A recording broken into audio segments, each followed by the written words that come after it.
Welcome to Sara Gonzales Unfiltered. It's a big day.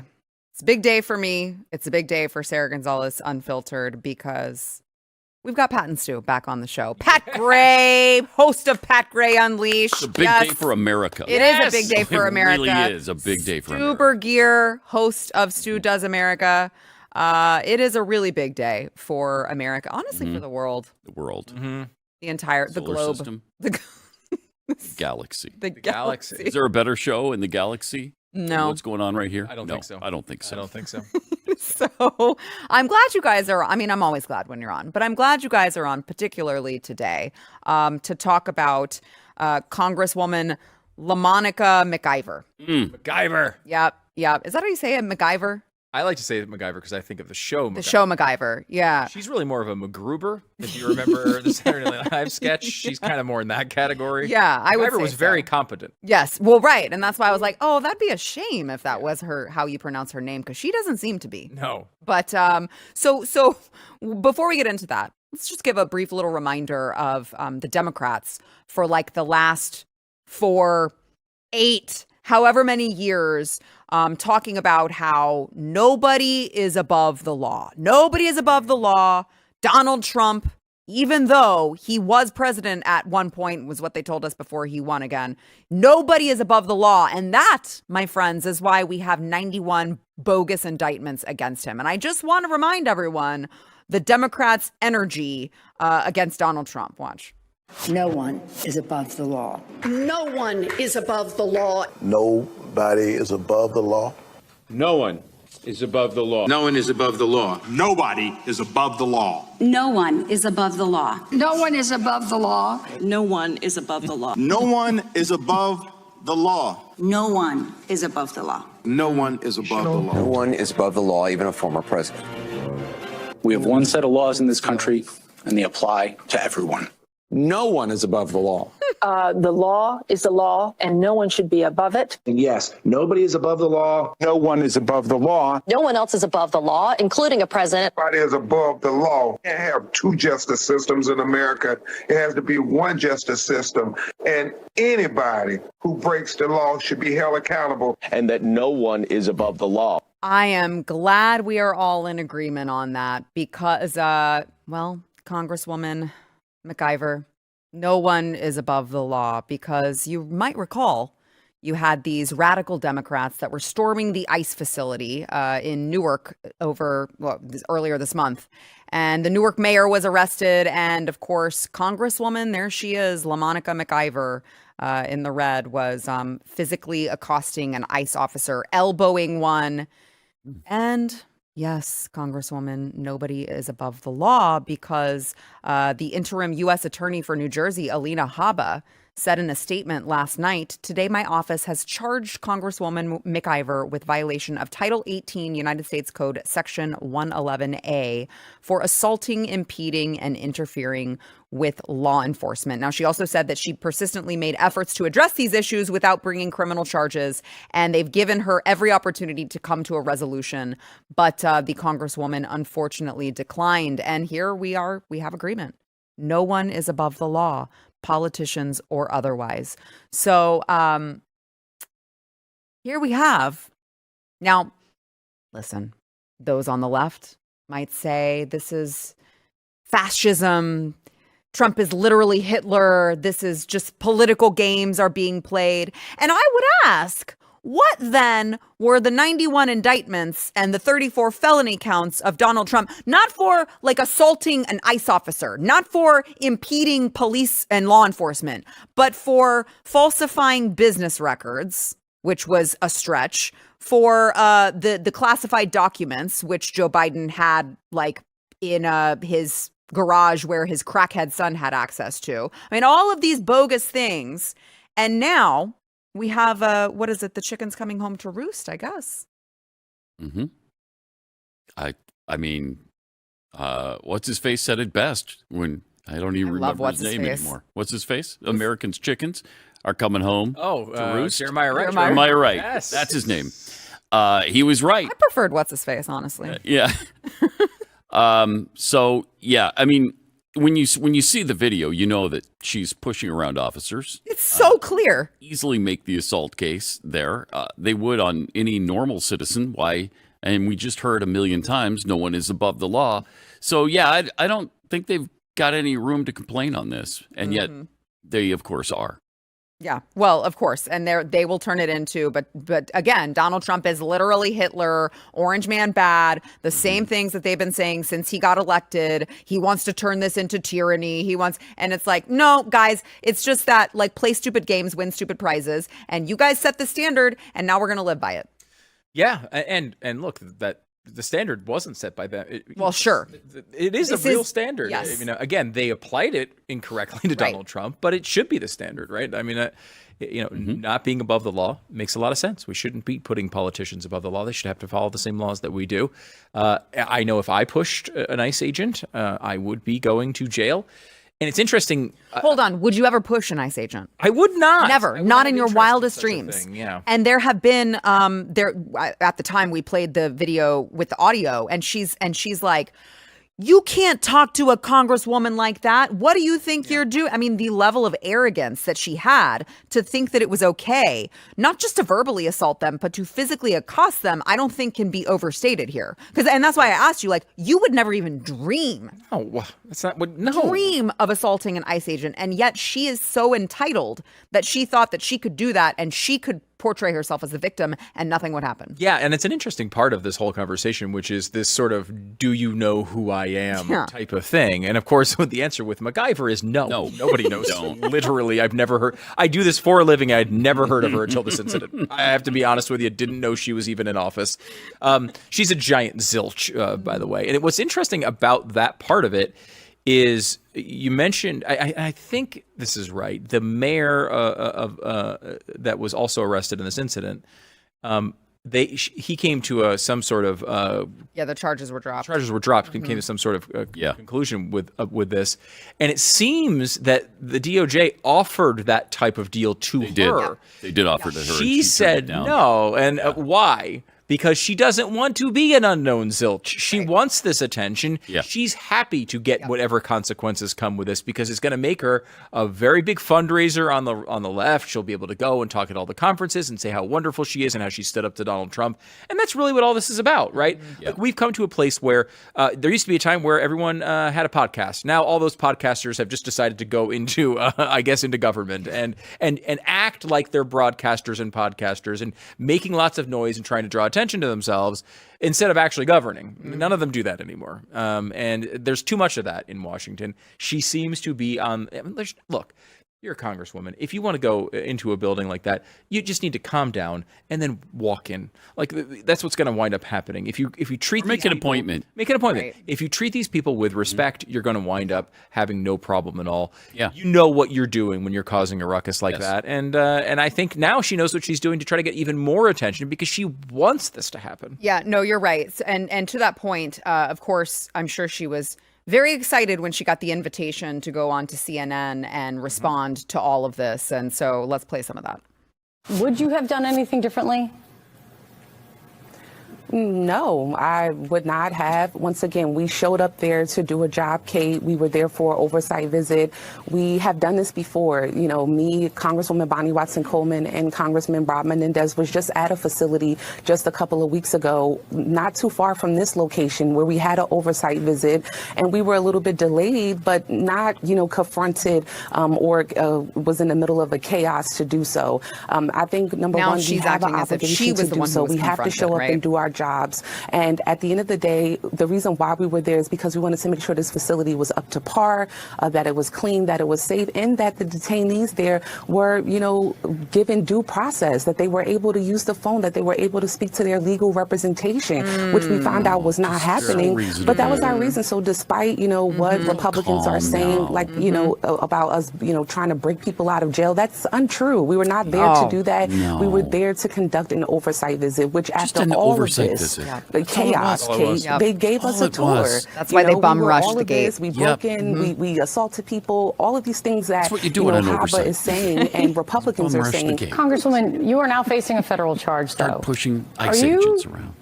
Afraid of what's going to transpire now? What a tough question. Nope. Wow. I mean, it's super unfortunate, Kate, that we have come to this point, in America, that this is what we see happening to leaders who are trying to do their jobs. Rather it's the mayor of the largest city, rather it's a judge. We've seen this administration come after and attack leaders for doing their jobs. It's just a political meanie, a big intimidation, meanie. and I will not be intimidated. I expect to continue to do my job. She will not be intimidated. No, she won't. Wow, good for her. She is an independent, strong black woman. Yeah. And she will not be intimidated by Donald Trump. Wow. Is what she might as well it's like have said. Jasmine Crockett. They're both just so strong and powerful. And she's not, I will tell you that Jasmine Crockett definitely not looking for attention. That's not what she does. that's neither one of them are. No. But especially not Jasmine. No, never. Come on. I will say, no offense to McIver here. There's the star of the party right now is Jasmine Crockett. I love her. I know you love her. She's my favorite in all of Congress, and I want more Jasmine Crockett. I do too. In fact, replace every Democrat with Jasmine Crockett. I'm thrilled. I'm 100% happy with that. But it is amazing. I love that journalism there. That's CNN, by the way. Powerful. That's powerful. Are you afraid? Like, I remember when Donald Trump was being interviewed about the January 6th thing. They said, "Are you afraid of your political opponents, Donald?" Remember all those times? Oh, yeah. Man. Oh gosh, yeah, that's brutal. That's just hard-hitting journalism. I mean, that's like a question you ask, like some child who survived a tornado, right? Like they're like, "Oh, were you afraid at the big windy storm coming to your house, little Billy?" That's not journalism. What is that? She's a U.S. representative who tried to force her way into this place. She obviously caused this incident, obviously wanted the attention from it, and she gets, "Are you afraid?" I mean, it's like, pathetic. It plays out exactly as you expect that it would, right? With the left, because that's just what they do. And then, they're the perpetrators. Then all of a sudden they get to go on the CNNs and MSNBCs of the world and be victims. Yeah. And they've got about 5 people that watch it. Okay, I guess we'll see if that works for them. Because, I don't disagree with you, Stu, that it obviously is a ploy for attention, which will then hopefully translate into dollars, in campaign donations or whatever. But wasn't the last election kind of an indicator that even the reasonable Democrats that are left, I guess, are not down with what they're doing? You know what I mean? Like with how many people of their own party is that going to work? And I think this is a real legitimate problem the left has right now, which is the incentives aren't lined up. The incentives for the Democrats to win are different than it is for Jasmine Crockett or LaMonica McIver, if I got her name right. For them, acting like morons winds up helping them, right? They get all this attention. They get booked on these interviews. These stupid news organizations that obviously want the Democrats to win can't help themselves. Sure. They book them, even though they're crazy. They keep putting Jasmine Crockett on TV over and over and over again to our delight. Again, like if you're trying to win as Democrats, you shouldn't be doing what the people on Sara Gonzales Unfiltered. Stole my un. I know. I did. You shouldn't be doing what we want, right? Like you should be doing the opposite of that. And the opposite would be putting sane people on TV to discuss these things in rational ways. But for the individual, the incentives are totally misaligned with the goal that the Democrats have, which is theoretically to win. It is getting attention. I mean, it's like, why, AOC, it's the same thing. It's the same playbook. Saying crazy things on television is good for these individual people in D+30 districts. Because they will get more money, they will get more attention. They never were at risk of losing the election anyway, so it doesn't affect them. What it does affect is it gives everybody in America an impression that AOC and Jasmine Crockett and LaMonica McIver are the faces of the Democratic Party, which I can't help but cheer. It's great. It's wonderful for us. Yeah. Terrible for them, wonderful for us. When you've gotten so extreme that you're too far out there for James Carville. That is great for us. That's great for us. Yeah. I mean, for Bill Maher, James Carville, they're actually the voices of reason now in some cases. Yeah. So it's been amazing to watch. I mean, the Democratic Party is imploding. I know. They're imploding. Well, it's about damn time that it's happening to them. And we can just be the ones to sit back and watch. And it's like every time they go out, I'm just like, please keep this up. You will never win another election again. Love it. Never. They're like, we hate that the Republicans are rooting out waste, fraud, and corruption. Yeah. We hate the Republicans are deporting gang members. Oh my God, you guys are never going to win again. This is great. Keep it up, please. LaMonica. All right, let's go ahead and take a quick break, and we will be back with more. Oh, but I want to remind you guys, make sure if you're watching on YouTube, hit the like button right now, okay? Okay, that should be enough time for you to have hit the like button. You didn't miss anything. And I want to see however many people are in the chat. I want to see that many likes, bare minimum, guys. All right, it'll help us in the algorithm. Make sure you comment. That'll help us as well. Did you guys hear that I'm remonetized? No. Yeah. It was 2 years. It took me 2 years. Wow, congratulations. Nice. I never thought they'd let you back in the club. Thank you. Yes, thank you. The live studio audience, thank you. I thought they were against you because you're Hispanic. That's not why they're against me. That's the only reason they would be for me. They were like, wait a minute, did we ban Gonzales? Like, oh, no, we don't want to look racist. No, we don't want to look racist. Yeah, no, it was hateful content. There was a lot of hateful content on this program, and I'm glad they caught it. And now they're gonna allow you to do your show like everybody else, like, you know, Mr. Beast and everybody. Right. Yeah. For now. Monetized for the moment. But I am very hateful, so you never know when the next hateful thing is going to come out of my mouth. So we'll see. Likely right after the commercial, I assume. We're enjoying every day that we are remonetized. All right, let's thank our sponsor this segment, Relief Factor. So Relief Factor is there for those of you who you live in constant pain. Maybe you think that that's your life, whether it's knee pain, neck pain, back pain, you got arthritis. The point is, typically the pain in your body is caused by inflammation. And if you can get rid of the inflammation in your body, it's not going to be like masking it, where you put on a cream and you're like, it's cold and then it's hot and wow, I'm in pain again 10 minutes later. Don't do that. Try Relief Factor. It is all natural. It's not going to make you feel totally loopy. It was developed by doctors who were tired of giving their patients all of this hardcore medication that, like, they couldn't drive, they couldn't operate heavy machinery. Try this. It's $19.95 for their 3-week quick start, and 70% of the people who order it go on to keep ordering more. That's how many people it's working for. It's worked for me. It's worked for Pac Ray. It's worked for Glenn Beck. It's worked for so many people here at The Blaze. And so many people, honestly, like over 1 million people have turned to Relief Factor. So go there, relieffactor.com. Get that 3-week quick start over at relieffactor.com.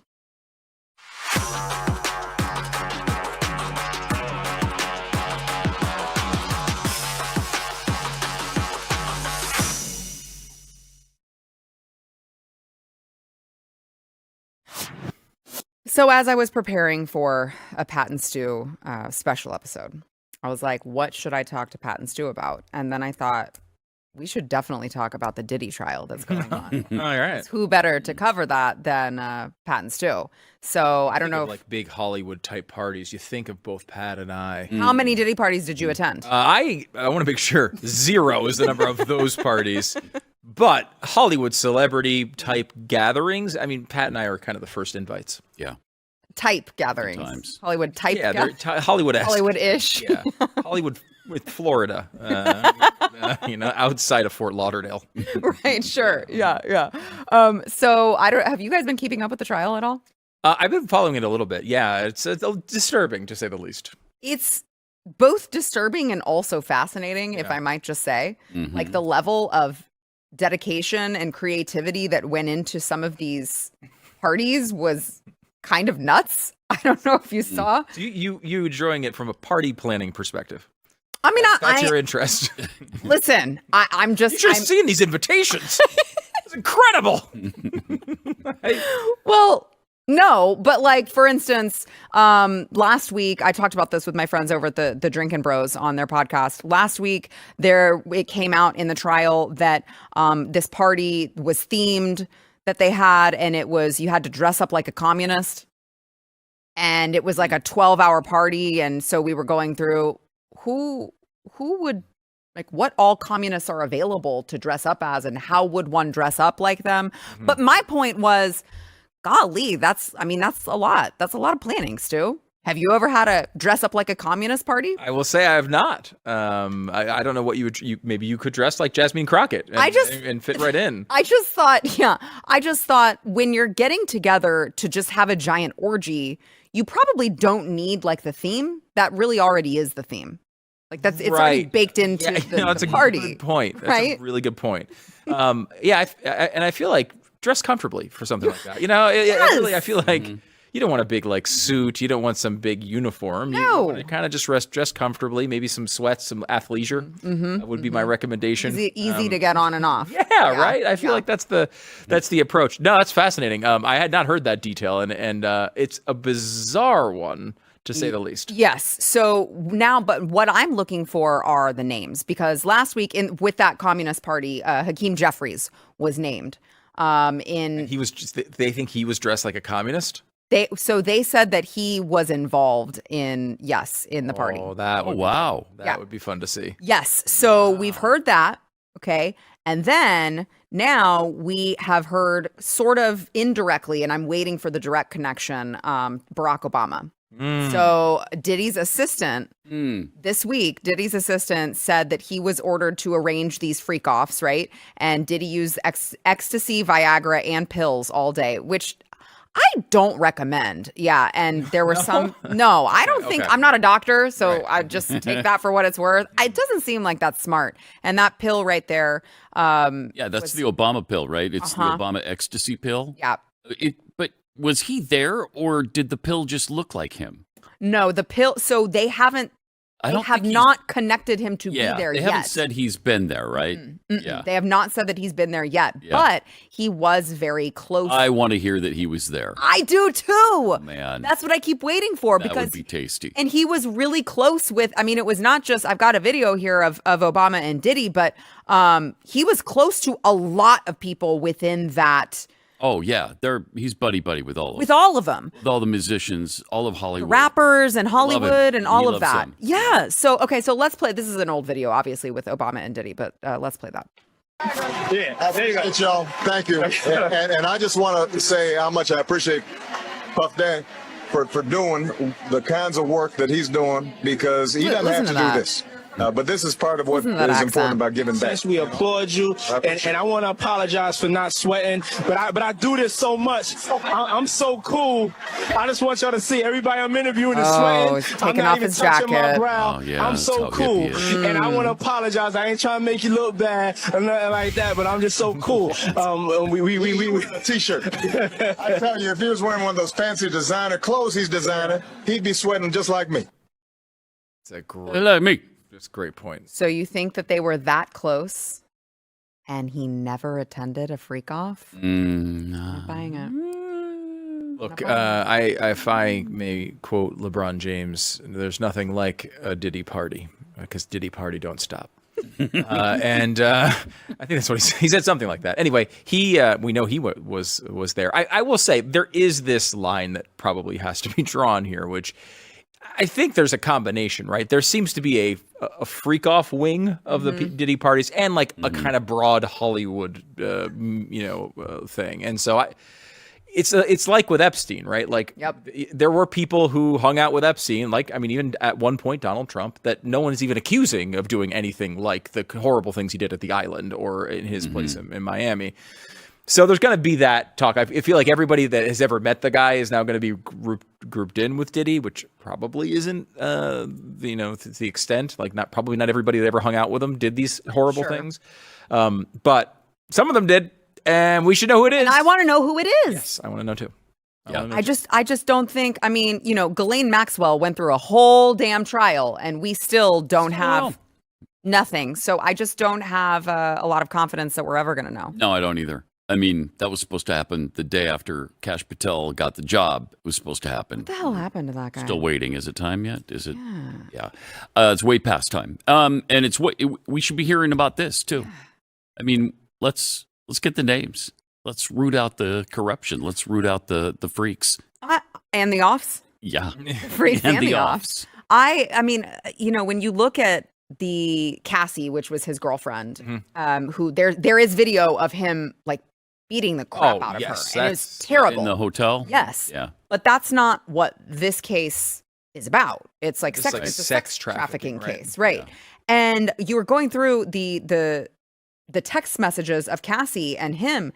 And I mean, in the text messages, she is very clearly all about it. Right. When are we gonna have the next one? I miss you. I can't wait. All of this. So it's like, if that's your star witness, I don't know how he gets convicted.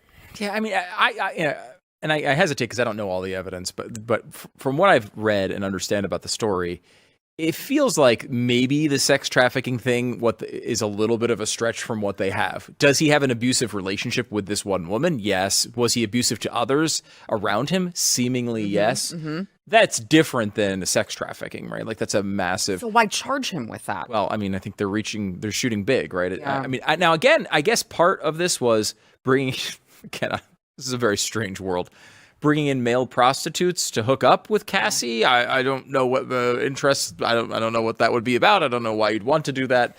But I guess in that level, you are paying people to come to parties. Never done that. You know, you're gonna be shocked to hear no, not even the one time. Really, I wouldn't even know how to get in touch with them. Frankly, male prostitutes. Yeah, like I don't have. Like you're in your contact list? No. You could scroll through the phone for a very long time. You won't get any male prostitutes. I do have Fred Garvin, male prostitute from the old SNL sketch, and that's about it in here. I just feel like, I don't know what would be the. I don't even understand I don't get that, but. Like the way they were describing these parties initially, were like, hey, all these good-looking celebrities show up in their all-white clothes, and then as the night kind of devolves, some leave, some stay. It turns into this big. Or you mentioned the word orgy before. Again, it's not something I want to participate in. However, you could see that some people might want to, especially Hollywood types. Right. I don't even understand the attraction to what he was doing here. It's just weird. And she now sounds like she was radically opposed to it. Yeah, she's now saying that. Yes, but that's what now she's saying that, but it didn't seem like that in the not with the evidence. The correspondence with her. And my understanding is she is even admitting that at the beginning she wanted to do this. It's going to be the standard should be high for convictions on something like this, especially when you have that type of evidence. That doesn't mean he's not a terrible guy, but it's going to be difficult. I don't want him babysitting my kids. But no, I really don't. Really? There's my kids. My youngest is 25 now, so there's not a lot of need for that. But I still don't want him babysitting my daughter. But I mean, does he go to jail over this? I don't know. I mean, I feel like what's happened with these cases recently, I'll give you another example of one that I think is similar, is Bill Cosby. Mm-hmm. And when you look at the Cosby case, seems like he was a very bad guy, did a lot of bad things. However, the law was not in favor of putting him in prison. In fact, it was well beyond the statute of limitations.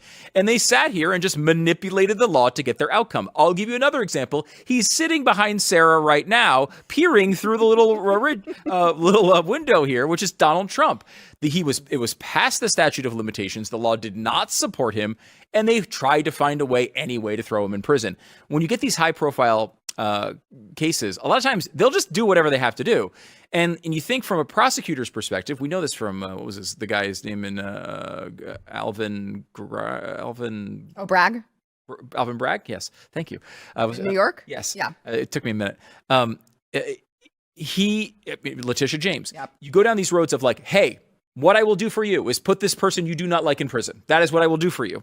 And then when it comes to that time, they find a way to put you in prison. Now, the courts often overturn these things, and that's kind of where I feel like there's a risk here with P. Diddy. It's very possible that he did do something. I mean, first of all, I know he did something illegal. I saw him beat a woman on film. Yeah. To me, that's enough to throw him away for a very long time. Yes. Yep. With these, when you're escalating it to sex trafficking, which implies and they said this, racketeering implies running a major criminal organization. It may be that they've just overreached for some of this. Yeah. It'll be interesting to find out. Wasn't a lot of this too? He was surveilling people and keeping information on them. Manipulating or them, use against them, and he could gain power over them that way. Allegedly, Pat. Yes, allegedly. Allegedly. According to his bodyguard. Yes, allegedly. I'm sure his bodyguard doesn't know anything about what he was doing. No, not at all. How would he know? Allegedly, because Sara Gonzales Unfiltered does not want to get sued. So thank you, Stu. I'm just trying to protect the franchise here. You know what I mean? Let's go ahead and take a quick break. We'll be back with more. First, we want to thank our sponsor, Preborn. So Preborn, I love partnering with Preborn. Preborn makes it so easy to partner with because they are doing something that is just, I can't think of anything more noble. They have their network of clinics, and oftentimes they're situated right next to a Planned Parenthood. And so when a woman who has an unplanned pregnancy, she's scared, she doesn't know what to do. She's, being told by the left that it's just a clump of cells and you can just get rid of it. And don't worry, you won't have any regrets. What Preborn's network of clinics is doing is very simple. They're welcoming the mother in, and they're showing her the truth, which is, hey, this is your baby. Hey, here's your baby's heartbeat. They're showing them their baby on ultrasound. And in that moment, that woman is twice as likely to choose life. Now, this month, we are trying to sponsor 600 ultrasounds. And there we are. We are making our way up there, but we've still got some ways to go. So $28 is the cost of an ultrasound. We're trying to, again, sponsor 600. $28. Can you spare $28? Or, I don't know, sponsor 2 ultrasounds, 3 ultrasounds. However many you can sponsor, please know that you are literally saving babies' lives. You can go to preborn.com/Sarah. Help us get to 600. It is preborn.com/Sarah.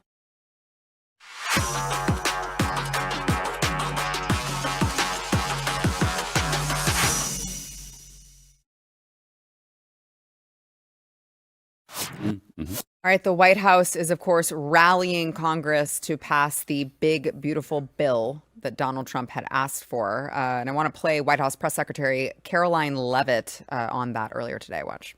Medicaid will no longer be used to pay for barbaric gender mutilation procedures on minor children. And the 1.4 million illegal aliens who are currently improperly receiving Medicaid benefits will be kicked off the program to preserve it for hardworking American citizens who need it.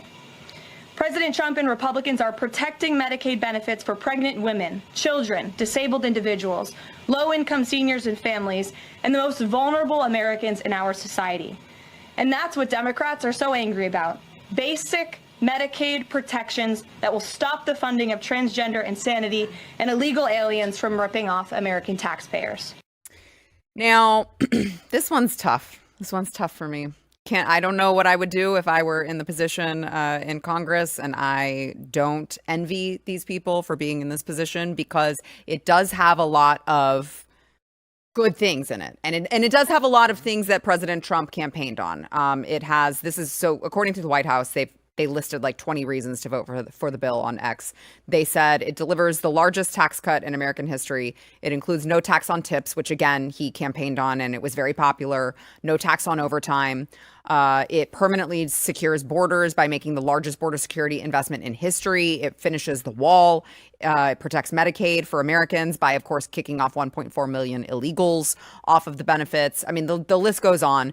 But it incentivizes Made in America. It's pro-family. It increases the child tax credit, which we can talk about that. But the point is like there are things that you're like, oh, I am on board with that. I am all about that. And then, Thomas Massey is pointing out that it's going to add $20 trillion of federal debt over 10 years. And that's according to the authors of it, which his point is it's always more than they say it is. Mm-hmm. He said there's another huge problem. It will increase the price of the $36 trillion of debt we already have as bond buyers realize we aren't fiscally responsible. Now, it hasn't been CBO scored yet, but the Tax Foundation estimates the BBB would add $3.3 trillion to the deficit over 10 years. The Committee for a Responsible Federal Budget says it's a range of 3.3 to 5.3 trillion in additional deficits over 10 years.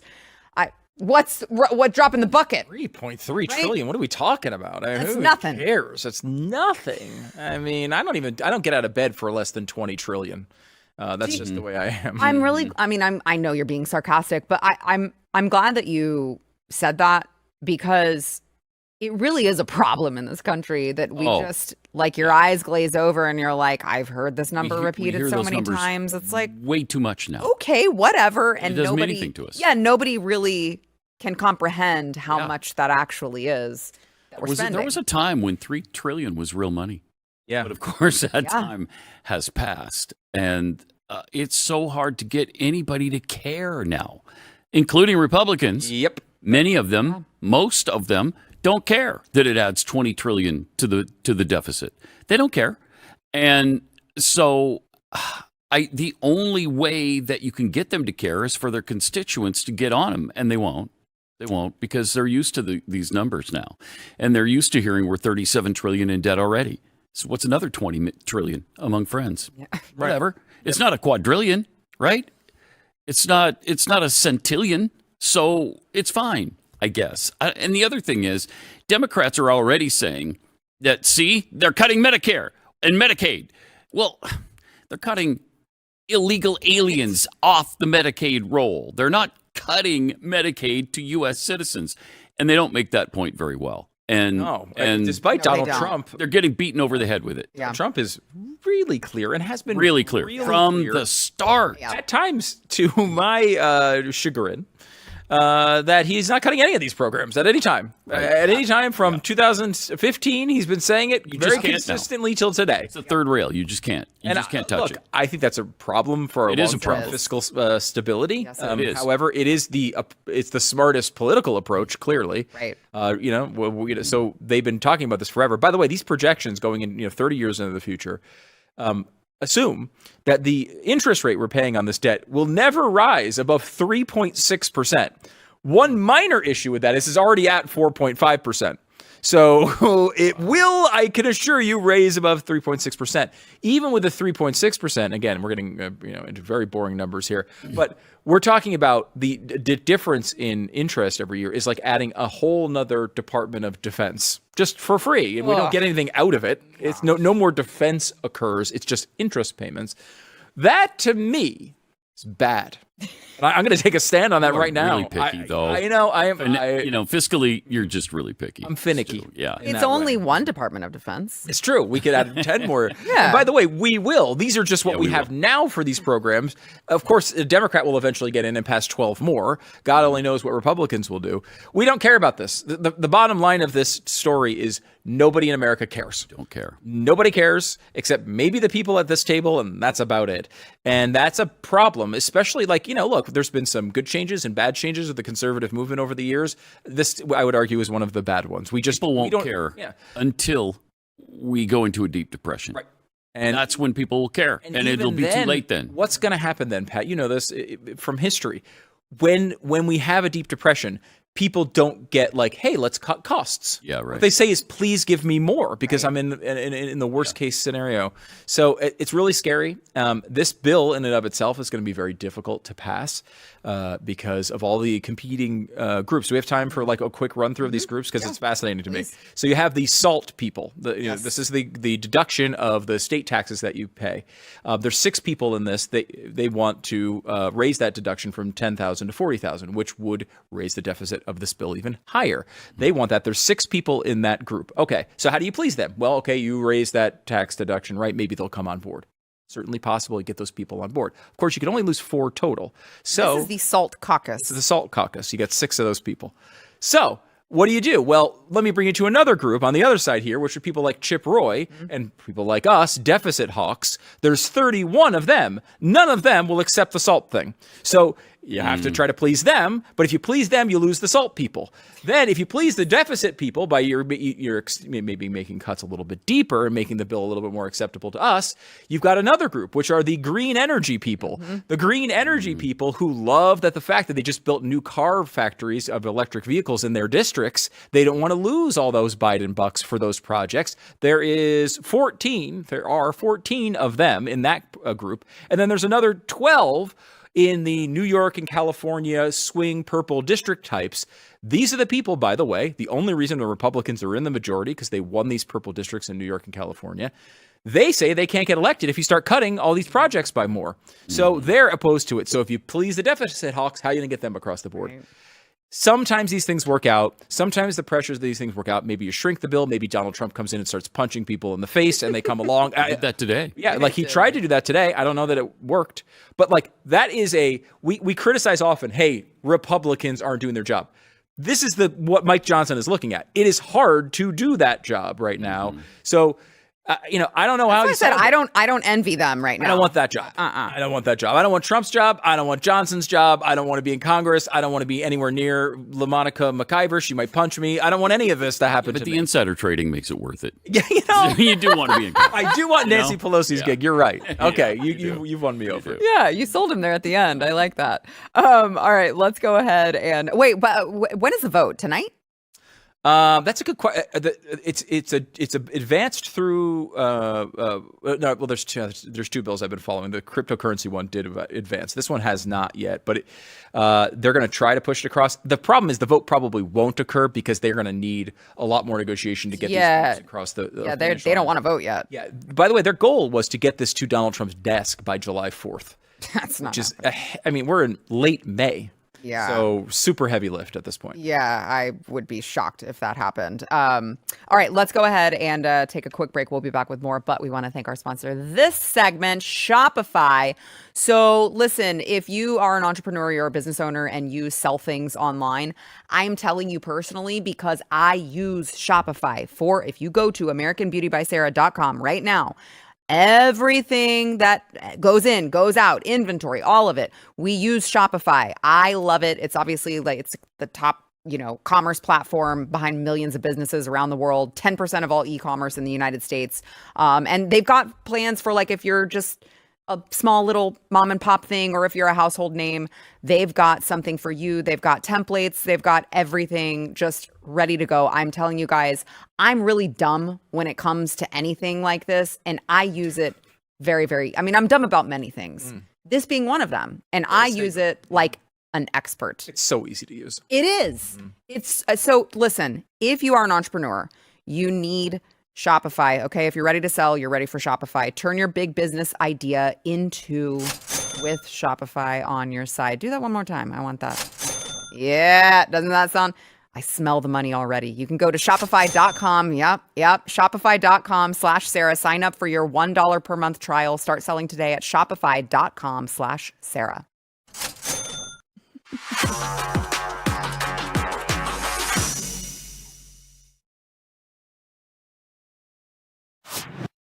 Well, it's been very fascinating to see the fallout from the left with President Biden being diagnosed with this prostate cancer.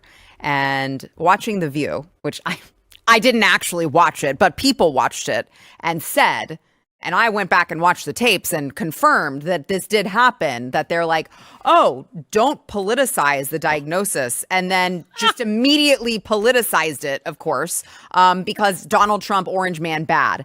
And I want to play here Whoopi Goldberg, who was like, no, there's no cover up. Don't, please. Joe Biden was on our show. And he was totally fine. He did show up with his wife, and who was probably kicking him under the table when he kept rambling so that she could step in and finish. But he was fine. Watch. And it also claimed, there's lots of claims of health cover up. And, when the Bidens were here, they kind of addressed that. And this is what they said. Since you left office, there have been a number of books that have come out, deeply sourced from Democratic sources, that claim in your final year there was a dramatic decline in your cognitive abilities. In the final year of your presidency, what is your response to these allegations, or are these sources wrong? They are wrong. There's nothing to sustain that. I saw him all throughout the day. Oh, you did? Create a cocoon around him. You saw him in the Oval Office. You heard it right here from Dr. Jill herself. He wasn't hiding somewhere. I didn't have him, sequestered in some place. That's what she had. You definitely did. So will this cancer diagnosis add fuel to the fire, or should politics be put aside for a minute and just let's get through this? Right, that's what they're all about. That's what they do. So sensitive. That's what they do. Yeah. Which is why, of course, shortly after that, Sunny Hostin chimed in, and here's what she had to say. I'll just say, I think he was, what he said cancer touches us all when he posted this on social media is so true. I'm sure that every single person in this audience and at this table knows someone who has had cancer, is a survivor of cancer, or has died from cancer. One of my best friends died from breast cancer and colon cancer. And so I think that the majority of U.S. families will feel for the Bidens. I don't think this is a time for politics, but what I will say is that this administration has cut cancer funding research by 31% since 2025. This isn't a time for politics, but having been being such a wealthy country seems to be cutting cancer research not only for our elderly, our men, but also our children. And I think that's so despicable. That's so despicable. So disdainful. And I hope perhaps something good comes from this diagnosis, that we will continue funding cancer research because it's very, very important. Yeah. Oh, wow. Yeah, they are, of course, by the way, talking about the cancer research grants that they froze to Harvard and Columbia because of how these universities handled the pro-Palestinian protests. So that's what that's about. But isn't that so cute that in the same breath that she's like, I think we should just leave politics out of this. By the way, screw Donald Trump for cutting cancer research to kids. Let me give you a specific policy proposal as we leave politics out of it. Now, of course, obviously Donald Trump wound up cutting cancer funding because he knew that Joe Biden promised to cure it when he was in office. So I assume that occurred. Unfortunately not. And like, what they said at the beginning is like, do we feel for the family? Like, yes, 100%. I don't know if you guys happen to see the Scott Adams video. Just heartbreaking. Gut-wrenching. I mean, awful. Yeah. I mean, he said, if you don't know, he said he came out and said he has the exact same type of cancer, same level to where it had attached to the bone and all that. Been given 3 months. He said, I'll probably last to the summer. He says he looks I don't mean to be rude. He looks terrible. He even said that. Yeah, basically. It's really sad to see. And he said that he has no good days. There's not like days where it's okay and he can get through it. He says it's utter pain all the time. And unfortunately, I mean, this is a whole nother topic, but he's talking about ending his own life through assisted suicide, which is a whole nother situation that's very, very sad. But like, I do legitimately feel for Joe Biden on that level. I mean, that's awful. I mean, and you think about it today, if again, the biggest margin in one of the blue wall states was 1.7 points that Kamala Harris lost by. If she was able to pull off those 3 states, she would be president today. But if somehow Joe Biden made it through and decided to stay in office, what will we be talking about on Sara Gonzales Unfiltered today? We would be talking about the transition of the presidency of the United States to Kamala Harris, who as vice president, because Joe Biden was close to death. And unfortunately, I don't know how close it is. I hope it's as long as possible. That has nothing to do with this story. And what's fascinating about this book in particular, which I've been reading, is they in depth break down with no knowledge of what was to come. This book was written obviously a while ago. This diagnosis came out 2 or 3 days ago. In depth break down how the family collaborated to hide Hunter Biden's cancer diagnosis. It's one of the I haven't heard this talked about at all. Wow. But they talk about it in depth, including, and remember, Joe Biden's vice president of the United States, a public figure. His son, a public figure. He was leaving D.C. and saying he was going to Delaware, instead going to get treatment in Houston. They were lying to the American people, and that's in that book. Wow. Incredible. Not a far stretch. They lied about Joe. Not the first time. Jeez.